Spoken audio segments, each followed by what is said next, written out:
So welcome everyone to the Cultural and Artistic Landscape of Signs on today, October 28th. We have a nice little plan for you this evening. First, we're just going to talk about how we're going to be using Zoom this evening. Then we'll do a brief introduction of Beacon Gallery, Belarus, and the participants. And then we'll get into our conversation. So just want you to know a little bit about all of us before we have a chat, because I know people are coming from all different backgrounds of maybe knowing Geoff, Anna, Mark, myself. And so always best to know what's happening. We are recording this evening, and you are welcome to keep your video on or off, but please do stay on mute. If you have a question, the best thing to do is to ask it via the chat. I will be moderating the chat the entire time and will bring the questions up to the guests as appropriate, or I will save them for the end if it feels like it's a question that should be asked separately. This will be on the blog and on Vimeo. You can feel free to share it with others. And don't forget that if you want to come and see the work in person, this work is up through Sunday, October 31st at Beacon Gallery on Harrison Ave in Boston. So being a self-centered person, of course I put myself first.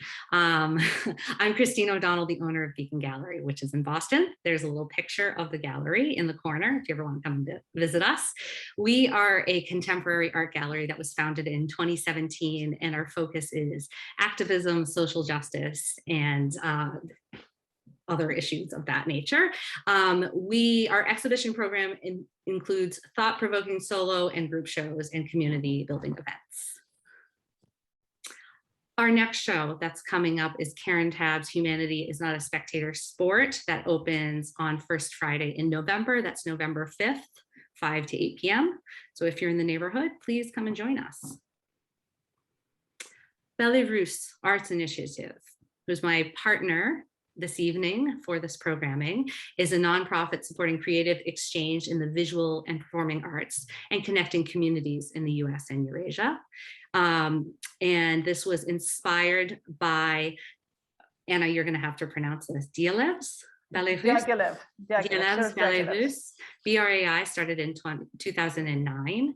And they have programs through Massachusetts, the East Coast, and internationally.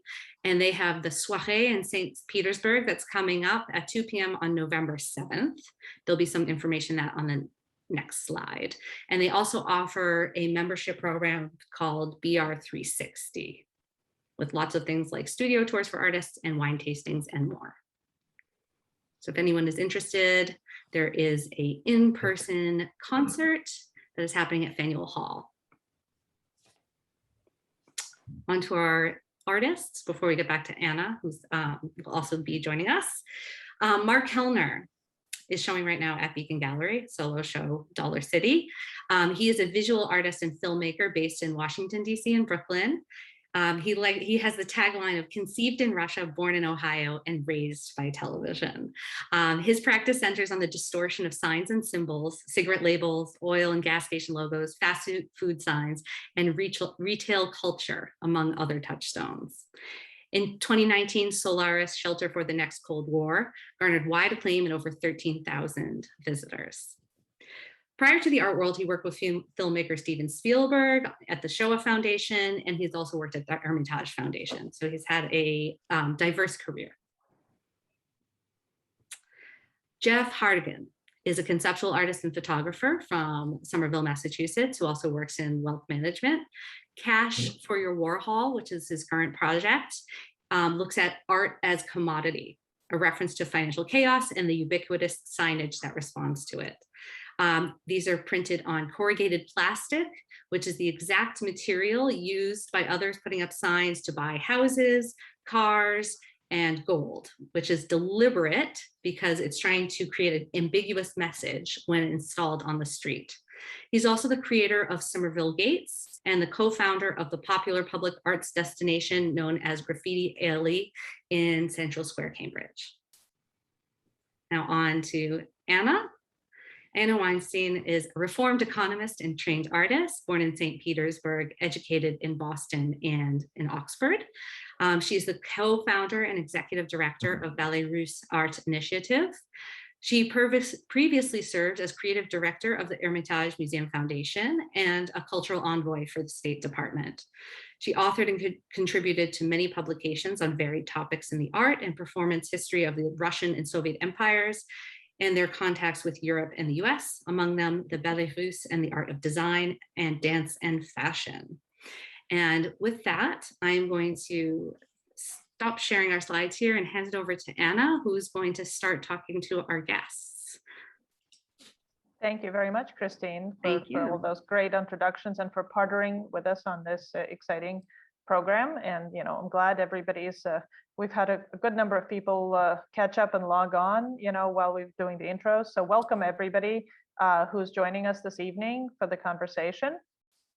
So I think what would be great to get started with is for both of you, Mark and Geoff, to tell us in turn a little bit your path to being practicing producing visual artists, because both of you have had multiple kind of careers and you have worked in different areas and continue to work in different areas and have different points of connection to the art world through practice, but also through the nonprofit sector, through commerce, and so et cetera, et cetera. So I think maybe if we can start with Mark, if you can tell us a little bit about your path to being a practicing visual artist, and then go throw the ball over to Geoff. Sure, and thanks Christine and Anna for hosting this, put it all together. That's it's very nice to be able to speak in this forum. If we can't be together, this is the closest thing we can do to be together. So thank you for your hard work in getting us here. My path to becoming a practicing professional artist was very uncircuitous and almost accidental, I think. I was always around creative people. My parents hosted salons of classical music, and I was always exposed to artists. We even had an artist from the former Soviet Union who lived at our home when I was a junior and senior in high school, and we would go to museums together, and my Russian was very limited. He didn't speak any English, but we kind of connected on, hey, have a look at this painting. How do you think this was made? What does this mean to you? That kind of thing. But I really went to school to be a filmmaker, and I still keep film as a practice of mine, but I had to find a way to make money and make a living. And I found a job at the Show Foundation that I could use my Russian language skills, use my film skills to kind of coordinate these interviews of Holocaust survivors. And it was the first and not the last time that I put my own creative ambitions on hold to tell other people's stories. Years later, I found myself in Washington, D.C., where I am rooted from, and I worked at a theater company. I, supported myself in every which way I could, and I ended up getting a job at an art gallery, and they paid me, I remember, $12 an hour, and I was just trying to sell paintings like everybody else and make commissions, and I loved being around the art, but it was a very decorative gallery, and it was really focused on the kind of clientele that would come in and say, hey, we have a red couch. Do you have anything that's red? And that's not necessarily the kind of art that I would want to participate in. But what was really interesting, and I think the twist of this kind of beginning of a life in art, was that Russian artists came to me and said, hey, you can do anything you want to do in this gallery. And I started putting up family friends on exhibit. And we sold a couple of pieces. That's all fine and good. But the twist was diplomats from our embassies in Moscow and in our consulate in St. Petersburg, and who also live in Washington, started coming to this gallery saying, hey, we aren't going to buy anything, so relax, but we have Russian art that we bought for a couple $100 when we were stationed in Moscow, and we had access to these underground nonconformist Soviet artists that we just wanted to support. And we hung the picture in our houses in Rockville and Bethesda, suburbs around DC. And we hear that these crazy Russian oligarchs are buying up, repatriating their art. And can you help us? And naturally, I said yes, because it was an incredible opportunity. And I reluctantly became and accidentally became an art dealer without having my own kind of brick and mortar shingle. I worked directly with these diplomats, and I worked with newfound Russian art collectors who were opening up the first private museums of Russia since the collapse of the Soviet Union. And it was a really interesting time to kind of be at this crossroads. It allowed me my first international travel professionally. And of course, it lended me to experiences with other artists. And a lot of these other artists let me know that I'm not a businessman, that Mark, you have something to say, and if you don't sit down and say it, you're going to miss out. So I owe them a great debt. And that's pretty much how I ended up here. I think that was really kind of the first step in a professional art practice to me. Geoff, your turn. Well, my journey is a little bit less glamorous than that. I've always been one of these people who would say casually to whoever's next to me something like, you know what, somebody should do this. And then like a year later, somebody's doing that, you know, whatever it is, whether it's art or some invention or something. And anyway, this experience, I had the experience of seeing it realized by other people often enough that I decided at one point that I wasn't going to be that person anymore. If I had an idea, I was just going to do it just to do it.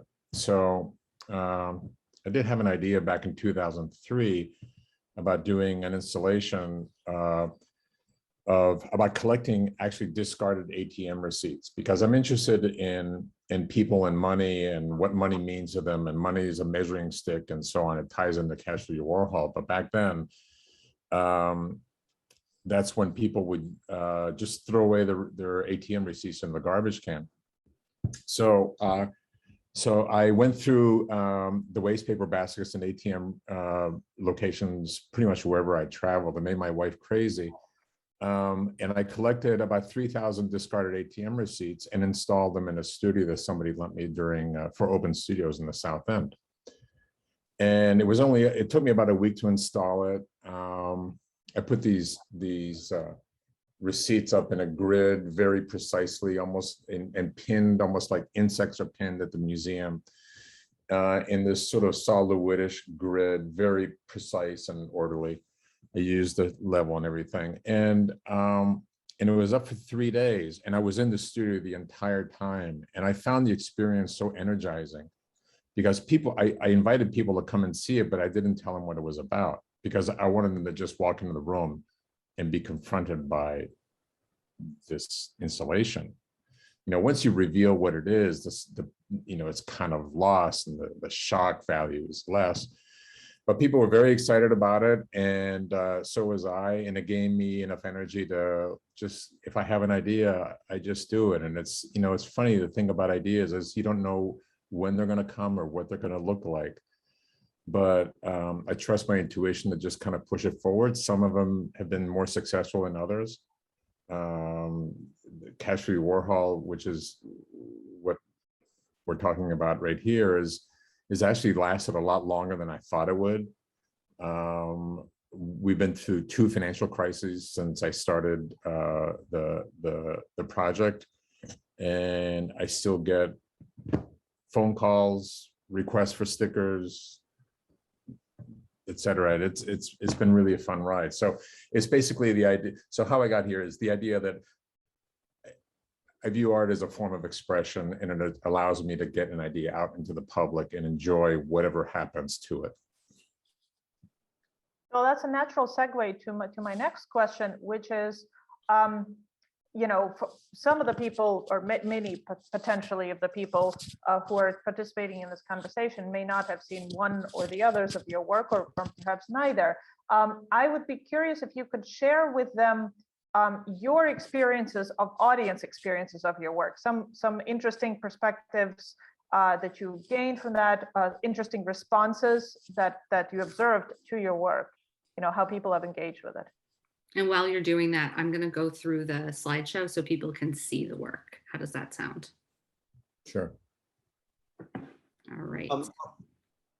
I'll start with that. I was in Boston when we opened Dollar City, and we had, because of this wonderful system of First Fridays where galleries cooperate on when they're opening, we had a pretty decent crowd come in. And there were some international folks that came in, and they recognize, thank you, Christine. They recognize that this signage is very ubiquitous. They're like, I see this everywhere. It's in suburbs, it's in streets, but we're not used to seeing it kind of dressed up as textured, very kind of saturated color, fine art.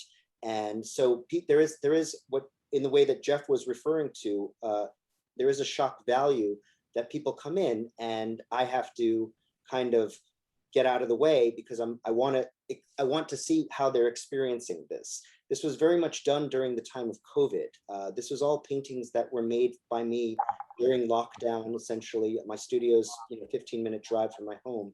And I just kind of like if we can hold it still on this piece right here, 50 still barbershop poles for us just a second. My wife is a physician, so she essentially took the job of a soldier, and I didn't see her as, she was overwhelmed with her patients at the beginning of the pandemic.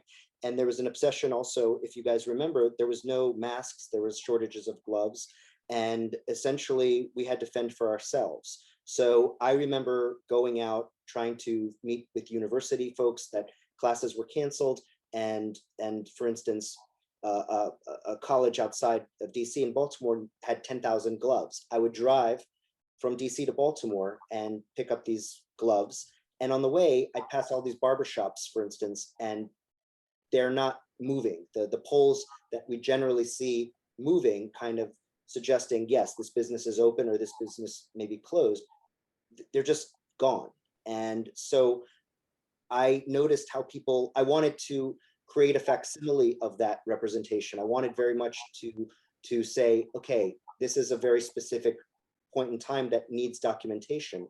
And when people in Boston came and saw the painting, we're beginning to see now art created during COVID. And this is kind of, yeah, it's conceptual, it's grid-based. There's a lot of art history reference to it. There are American colors, I get that. But it's a very different than the rest of Dollar City. I think this is a somber piece. We can continue on the loop, but I wanted to just kind of say to a larger point, when you see my pieces that are in the same visual language as Geoff's pieces, and I'll explain for those who are non-Russian speakers what 400 years of American sloganism means in a second, but there's a funny ha-ha quality to it, okay? So yeah, I'm taking this idea of American slogans now, coming from a Russian-American background, as I've mentioned, and I'm trying to think, is "In God We Trust" real? Like, is that, or is "We the People" a real statement of national identity in this point in time, concerning COVID, concerning our nation divided at the moment? And I think people are taking this all in when they're looking at my pieces, because they are very much of the moment, not topical, but very much, a lot of this graphic language is disappearing. And I think Geoff might agree with me on that. And I think the point is, when you see one or two, it's funny and it is full of satire and kitsch and cliche. But when you see 20 pieces, it gets real dark real fast. And that's very much by design. And I noticed a lot of people laughing, and then those laughs kind of went away when they continued to peruse the gallery. At Beacon Gallery right now, there's a back room where a few films are being projected that kind of speak to earlier work that inform how I got to consider what American slogans are now. And the point I'm making is, "In God We Trust" and "We the People" don't cut it anymore. It is going out of business, 3-day sale, buy one, get one free. Any kind of slogan at this moment to reflect American identity has to be related to some kind of transactional commerce. And that's really, I think, a really interesting parallel between my work and Geoff's practice. If I may add two quick things, Mark. So I took a group of Belarus 360 members on a gallery tour in the South End, beginning with your show and at Christine's gallery. And as we were getting everybody together, actually, a couple wandered in who were not from our group before we started the tour. And we had, Christine and I had a really interesting conversation with them. And they were like looking at, and I really think it was the experience of looking at the gallery full of those signs made them very angry. Particularly the guy was very angry But he was willing to talk about it, which was quite interesting. The other thing I just want to mention, and you referred to it very, very briefly in passing, but I think it's important for context for people at home.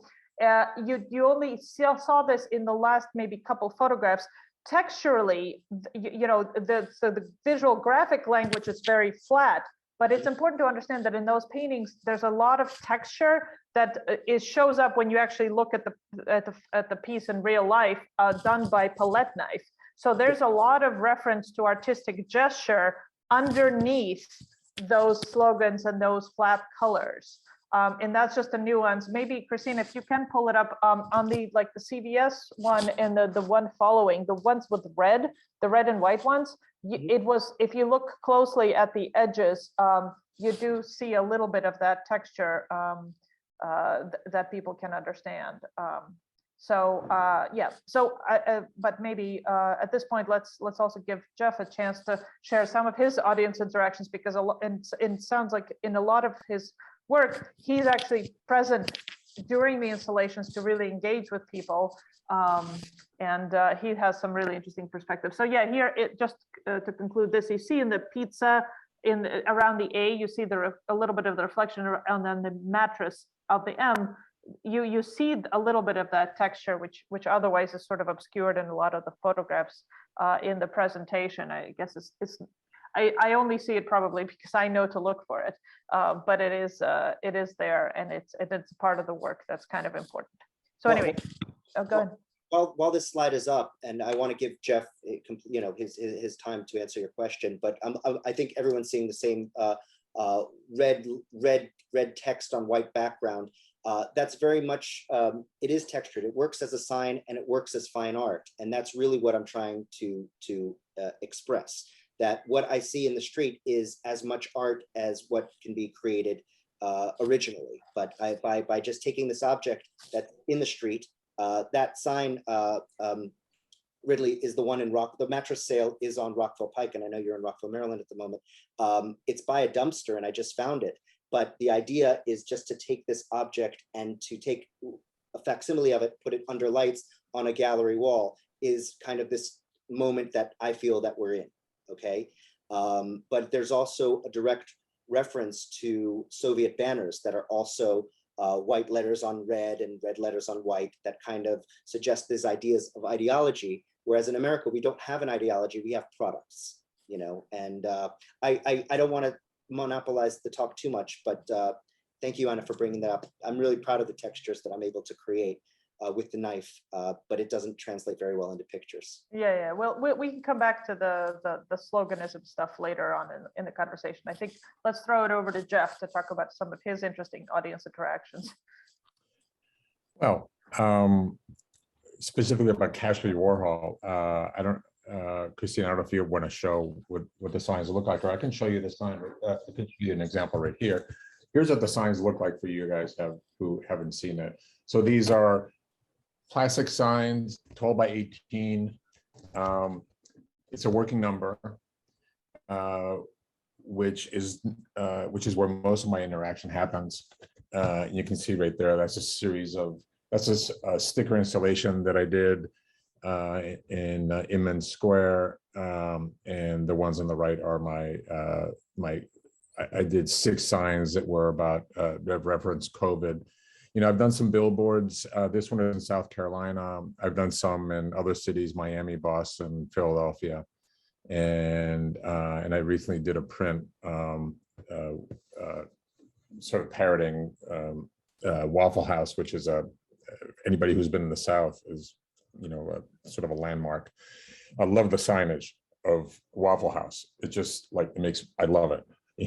And anyway, so coincidentally, Warhol also has 6 letters, but most of my interaction has been through people who call me on the phone number that I put on my signs.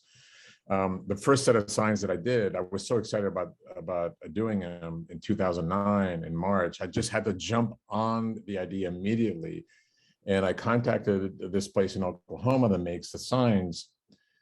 A business called Bandit Signs, which these are called. Anyway, I had them do a sign. I told them, I didn't design it. I said, I need you to make the sign so that it looks exactly like the ones that you're making now that say cash for your house. I mean, same font, same spacing, everything.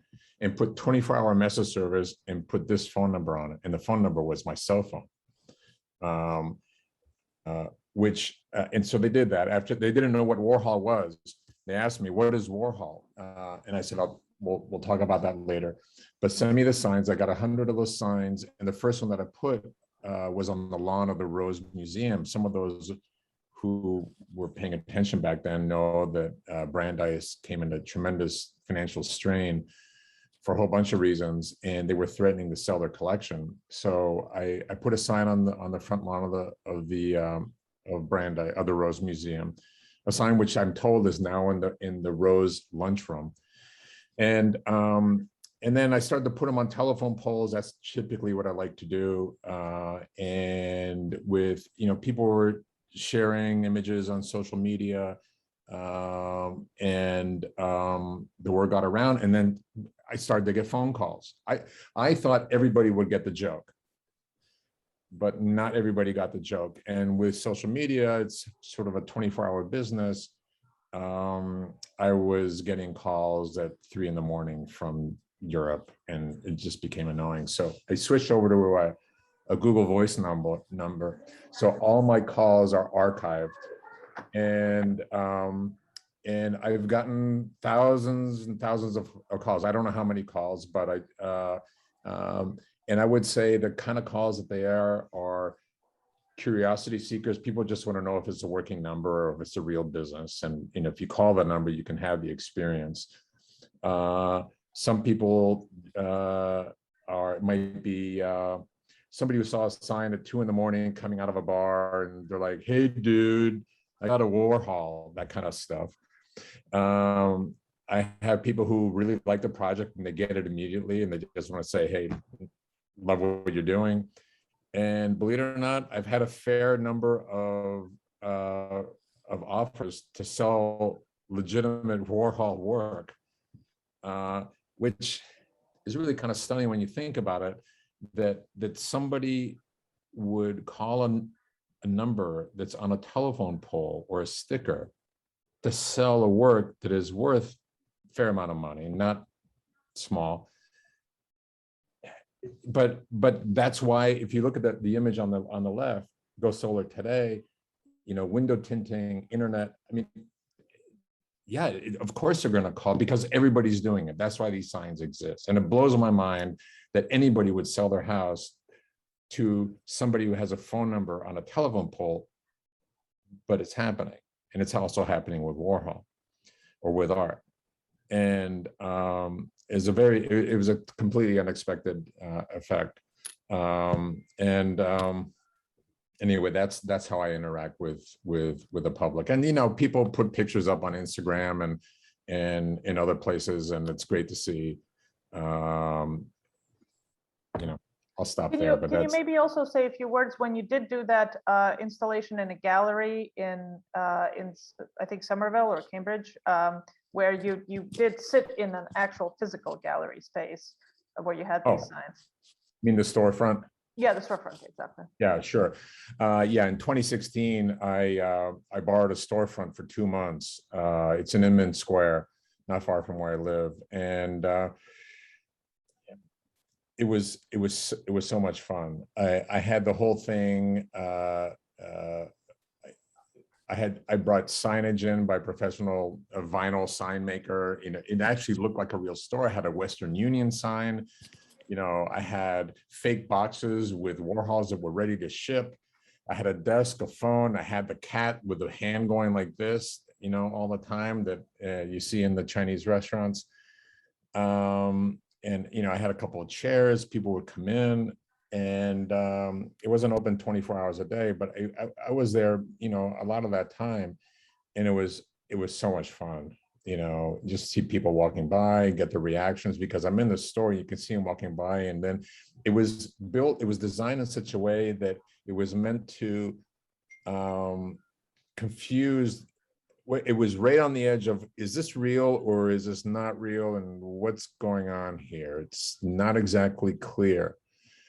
And you know, we had a good opening party. It was, you know, it was a blast. I loved it. But I don't know. I probably maybe something else would come up down the road, but you know, it's sort of a one-shot deal. Thank you. All right. Well, I want to circle back to something that Mark started talking about at the end of the last cycle, because both of you have an interest in street art, and you know, Mark was talking about these signs that he sees on the street as being, you know, a form of art that he's then putting in a different context and looking at them differently. And I know, Geoff, you have a strong interest in street art. So I wonder maybe if you can talk about what street art means to both of you, because street art as a category, I think is, I mean, at this point, there's some more people who are aware of what conceptual art is, to me, I think, than even street art. Like it's such on the borderline of so many different things. And so I'd just be curious if you could share some of your thoughts about street art and what it means and what it means to your work. Well, I look at street art in a twofold manner. Certainly, it has formal aesthetics that are recognizable, and I grew up at a time when it became something that had what was then considered graffiti is now considered objectified, commodified. I live in a very gentrified neighborhood that has changed over the last 10 years.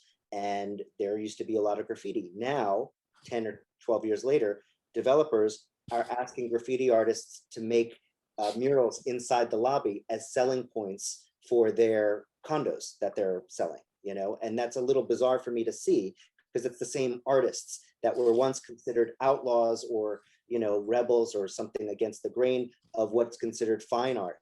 But I don't draw a distinction. Here in Washington, a lot of the most important kind of social activism comes from the street art that we see, and it's very topical. It's, if I was to, you know, if there's something going on in the news, usually our telephone poles and our utility boxes are just peppered with stickers about pro-Trump, anti-Pelosi. It really doesn't matter. The discourse is very much visually expressed in street art. I certainly take a little bit of that into my work that is more politically rooted, but I think the stuff that's in Boston has a political connotation without being overt, you know, and I think that's one of the things that Christine was attracted to when I brought it, because there is social commentary going on. Street artists are, there's something to it. And I think now there's this pinnacle of a street artist, say Banksy, who has been so rarefied and commodified, and the pranks that he produces now have a number attached to them. In, I think $25 million was the last Banksy piece that was sold at auction. And I say that because I'm very interested in art and art history, and I'm fascinated by how money is ascribed to value. For instance, I worked on a series and I got to show it in Japan earlier this year, whereas I traced the figurative qualities of the 30 most expensive paintings ever sold at auction. And I've come to understand, and then I kind of created barcodes for each of those perspectives. So and in the case of Andy Warhol, who we've been talking about today, his Marilyn Monroe, which was sold for $90 million, is no longer just a Warhol, it's the $90 million Warhol. And that money, that 90 million always comes before the identification of the artists. And I'm saying, to connect with your question, Anna, street art has gotten there too, you know? So I ascribe to it as 3 points. One, of course, you know, social justice, kind of calling out people in the neighborhood of Washington, D.C., where leaders, our congressmen, live. It is kind of interesting to see what happens. Secondly, there's a formal quality to it, and now there's an objectification and commodity angle to it. Geoff? Yeah, no, the subject of street art is such a big one. I mean, it's like, it's hard for me to wrap my head around it in like 5 minutes or less, but I became very interested in it when I was traveling in Europe, I'd say maybe 20 years ago or so. And I wondered, why isn't anybody talking about collecting this work? It'd be great to have some of these artifacts that people are putting out there. And with the idea that They're going to put it up. Most of the stuff I was interested in was wheat paste work, and whatever happens, happens. You know, you put it up, you walk away, and that's the end. You know, until it gets covered over. So we started to collect it, and it's been really fun to do that. I mean, as Mark pointed out, it's not quite as accessible as it once was, because now it's a more dignified art form, and I say that in quotes. I mean, some of these street artists are showing up at Sotheby's auctions and all that kind of stuff, not just Banksy, but some other ones. So, but the thing I like about street art is it's about putting an idea out there, and once you do, it's not yours anymore. It belongs to the street, and you can't really be too. You just don't own it. And I think there are some elements of street art, maybe in the graffiti world, that think that once you put something out that nobody can touch it, you know, there's this, there are these unwritten rules about what you can and cannot do. I don't buy into that. I mean, that's just, you know, it's just,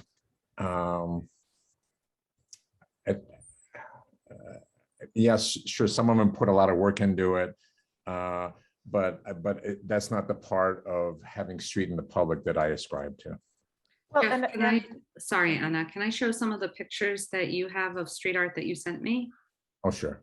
Does that make sense right now? What do you think, Anna? yeah, I think so, yeah, because I have a sort of a couple words to say, and then I want to sort of follow up on a couple things. Sure. And what So I'll show these while you're talking. And yeah. and you can say. So you know, one of the things I've noticed, like I've sometimes been in you know, passing through Central Square, and sometimes passing through Graffiti Alley, which you, Geoff, were involved in kind of making exist. And you know, right in the middle of when they're putting on a new you know, some new layer of imagery. And that's always fascinating. For people who don't know, right? I just want to make that clear. Yeah. Sorry. So, yeah, absolutely. So is that a photo from Graffiti Alley? Yeah, it is. Yeah, it seems recognizable. And I mean, sometimes it's really more this textual stuff, and sometimes it's really images, you know, that are more like because there's now like a lot of public art commissions that are basically what street art sometimes used to be, but now are actually paid for by municipalities. And like Lynn has the Art Walls project, and that's become like a big draw for them, which is, Lynn is a suburb of Boston that's really kind of economically sort of on relatively hard times, but they've had this revitalization project of using kind of creative, you know, high sophistication street art. And then also there was the Ostramenos project, you know, that the ICA did also in the kind of the Seaport Financial District area. That was quite interesting. So, anyway, so that's just something I kind of want to mention.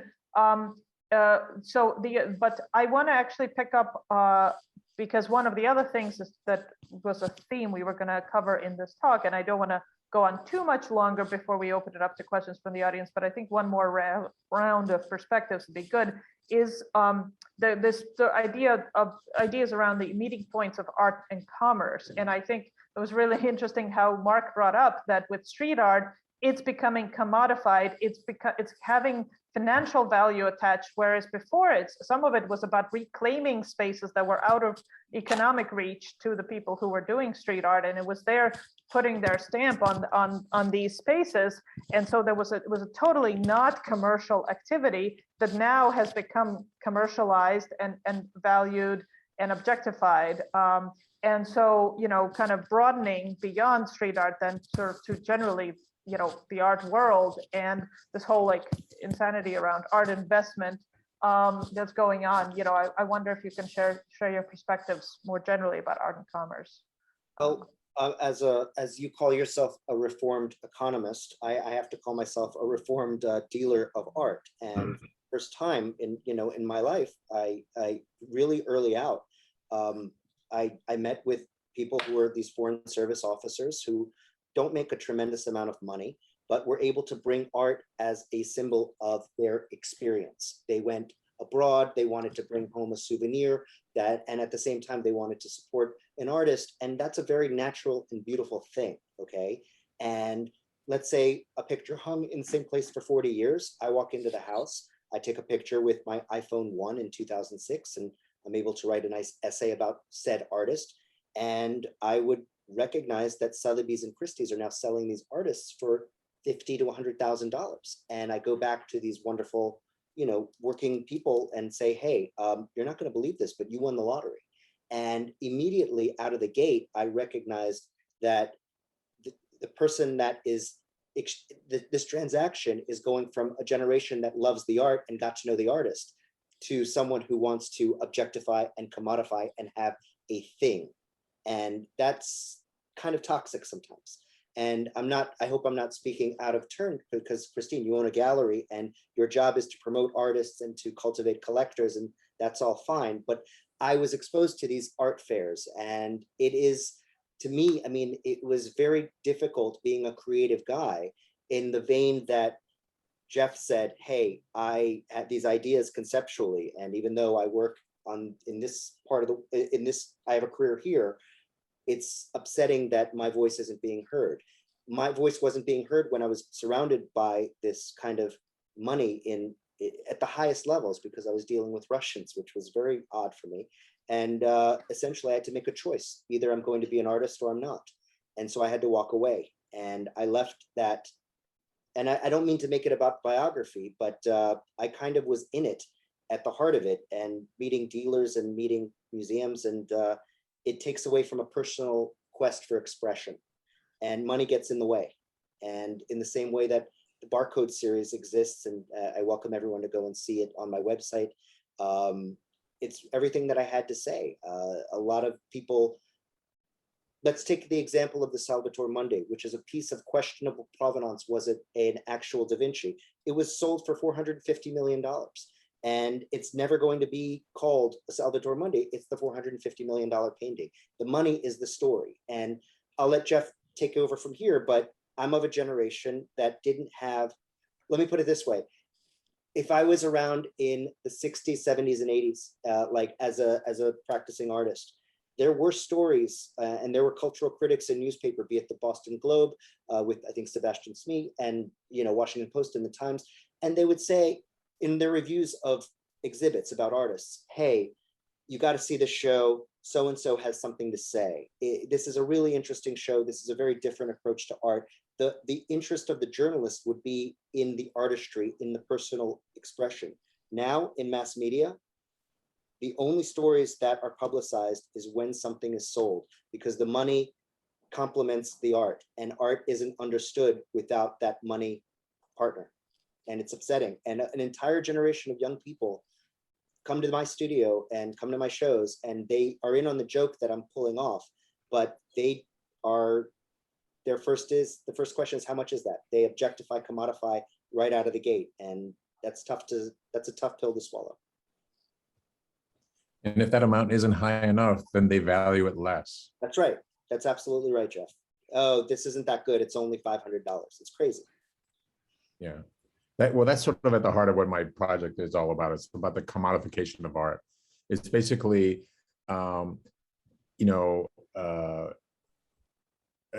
guys working at hedge funds have, build this collection. The guy down the hall wants a better, Warhol wants a better, whatever. So he pays more for it. That gets publicized. Here's the buyer. And it just it's this feeding frenzy that feeds on itself. And I don't know, I keep thinking that it's going to end badly, but it's not. It's going in the opposite direction. And it is a little baffling, but I think it hollows out a little bit, though. It's ending, it doesn't maybe explode quite yet, but I think it hollows out the experience. So it is poisoning, perhaps, rather than ending things. Yeah, but tell that to the hedge fund guys. They don't want to listen. They want to have the friends come over and look at the work that he or she bought at auction and so on. I didn't want to say one thing about something that you talked about before, Mark, about how real estate developers are using graffiti artists to paint their lobbies and all that kind of stuff. I think what's going on, and that is true, that we're seeing it everywhere. You know, we're seeing it in the South End of Boston. I think Lynn is a good example of that.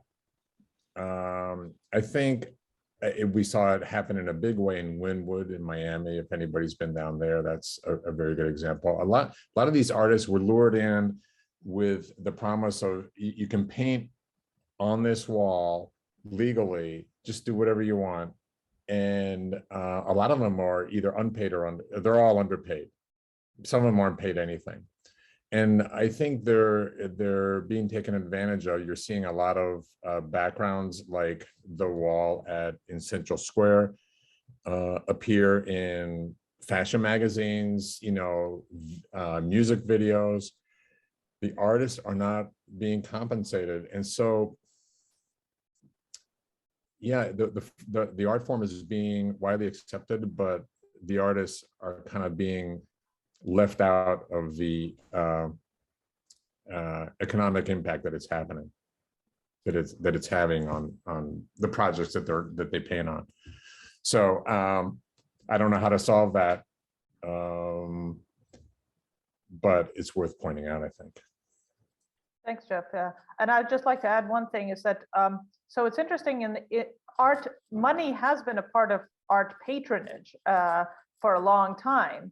But for centuries, apart from the fact that it was obviously in many cases the wealthy who were funding art making, there was still, and art has been used for status, but still the status derived from aesthetic connoisseurship, from exclusivity, perhaps from discernment and other processes, but not from the abstract financial value, because there wasn't enough of a globalized market to establish widely known, you know, financial values. And I think that it's interesting that now the primary status is being derived from the ownership of artworks by many collectors is the status of owning high value, high cost, and high visibility artworks. And that's it was very serendipitous that I ended up, for other reasons, in front of this background of Damien Hirst, because Damien Hirst is one of those really brand artists, because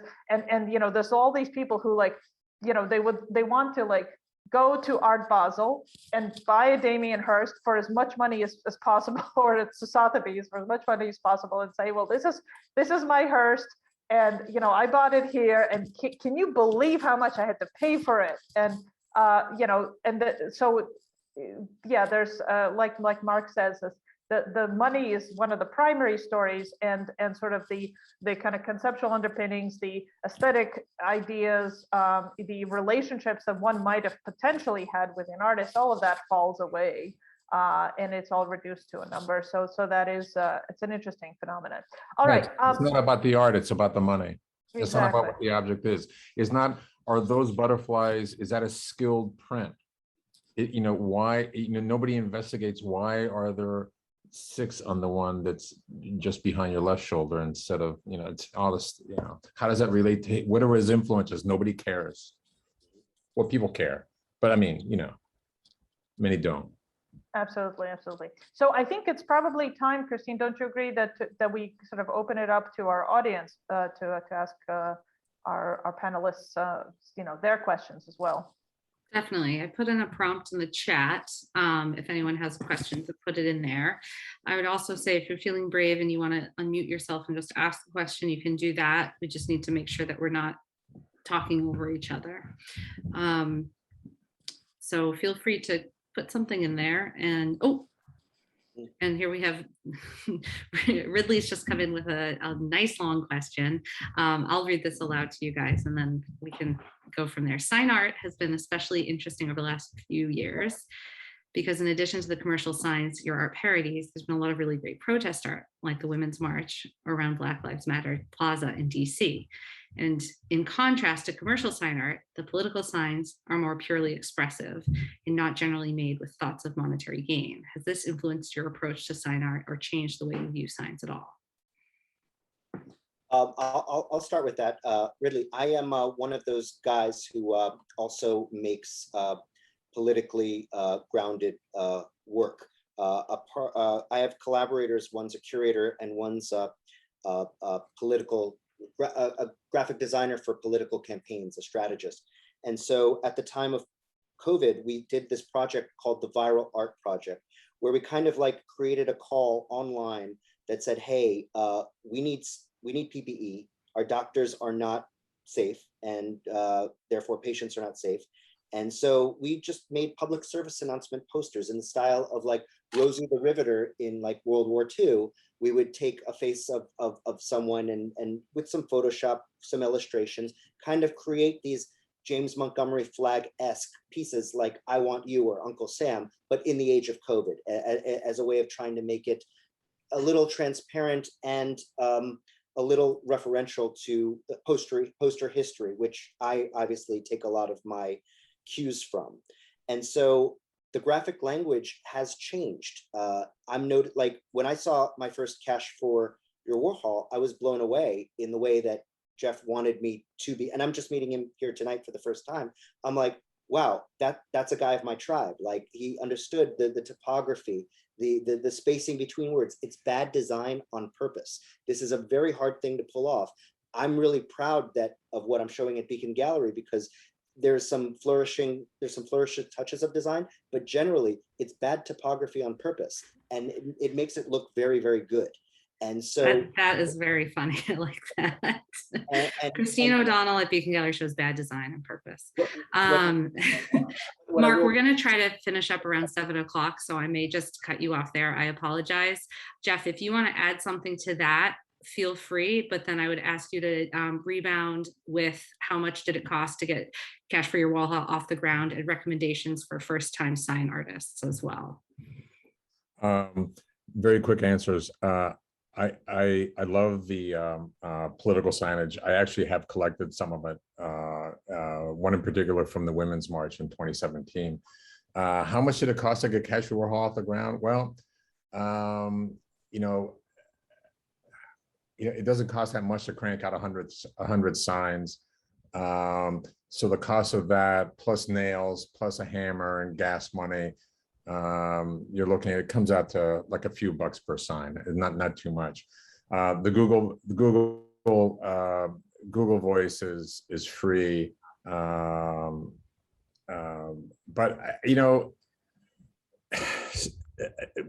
but I actually sell these signs. I have 4 or 5 galleries around the world that really love it, and they sell it, and they're still Gallery going. Caiaphas in Boston, correct? Yeah. Just Gallery Caiaphas in Boston, and there's one in LA, Detroit, Amsterdam, and I forget where else. Anyway, it's the interest is people in the art world like that project, and so my wife keeps saying, when are you going to stop doing this? I said, well, I don't know, but when hopefully, it's like going to a party.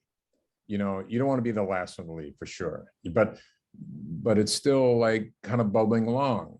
We had a financial crisis last year, March of 2020. Some of you may have missed it, but because it happened so fast. But suddenly my discussions around recession were topical again.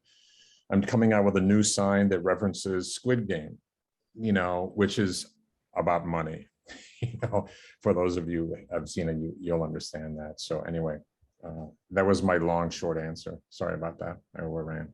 And I think, Christine, since we did take a little while with the introductions and things, I think we want to, we can kind of wrap up officially, but I think it would be great to stay on and sort of chat. If you guys have a little bit more time, maybe we can stay on a little longer to give some other folks a chance to Sure, yeah, I think if anyone, so why don't we do that? Why don't we say thank you very much to Mark, Geoff, Anna, and kind of officially wrap up here. But if people want to stay on and chat, talk about being a first-time sign artist or any other questions people may have in a more informal way, please feel free to stay on for a few more minutes and we can do that.